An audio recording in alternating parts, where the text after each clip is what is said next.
شروع اللہ کے نام سے جو بڑا مہربان اور نہایت رحم فرمانے والا ہے۔ الصلاۃ والسلام علیکہ یا رسول اللہ وعلی آلک واصحابک یا حبیب اللہ۔ السلام علیکم معزز ناظرین و سامعین، امید کرتا ہوں کہ آپ سب اللہ کے فضل و کرم سے ٹھیک ہیں، اور اللہ تعالیٰ سے دعا کرتا ہوں کہ اللہ تعالیٰ آپ لوگوں کو خوش و خرم رکھے اور آپ لوگوں کی تمام تکالیف پریشانیوں کو دور فرمائے۔ آج کی ویڈیو کا عنوان ہے، کیا دوران حمل نکاح منعقد ہو جاتا ہے؟ امید کروں گا کہ یہ معلومات آپ کے علم میں اضافہ فرمائے گی اور آپ اس ویڈیو کو شیئر کریں گے، چینل کو سبسکرائب کریں گے تاکہ دوسرے لوگ بھی اس معلومات سے مستفید ہو سکیں۔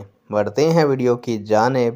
پیارے دوستو، جب کسی مرد اور عورت کی غیر شرعی یا غیر قانونی مباشرت سے عورت کو حمل ٹھہر جائے تو جس مرد کے ساتھ زنا سے حمل ٹھہرا ہے، دوران حمل اسی کے ساتھ نکاح منعقد ہو جاتا ہے۔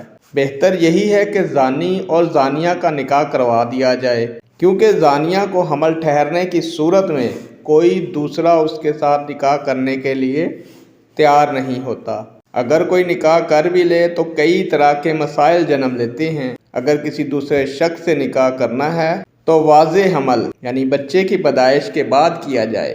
زنا سے ٹھہرنے والے حمل سے جو بچہ پیدا ہوگا وہ ناجائز ہی ہے، تاہم اس کی پرورش اور تعلیم و تربیت والدین ہی کے ذمہ ہے، وہ ناپاک نہیں ہے اور اسی محبت کا مستحق ہے جو اولاد کے ساتھ کی جاتی ہے۔ زنا کا گناہ زانی اور زانیہ پر ہے، نہ کہ اس بچے پر جو زنا سے پیدا ہوا ہے۔ شرعاً اس کا نسب غیر قانونی باپ سے ثابت نہیں ہوگا، خواہ عورت نے اس مرد سے شادی کر لی ہو۔ ناجائز اولاد صرف ماں کی وارث ہوگی۔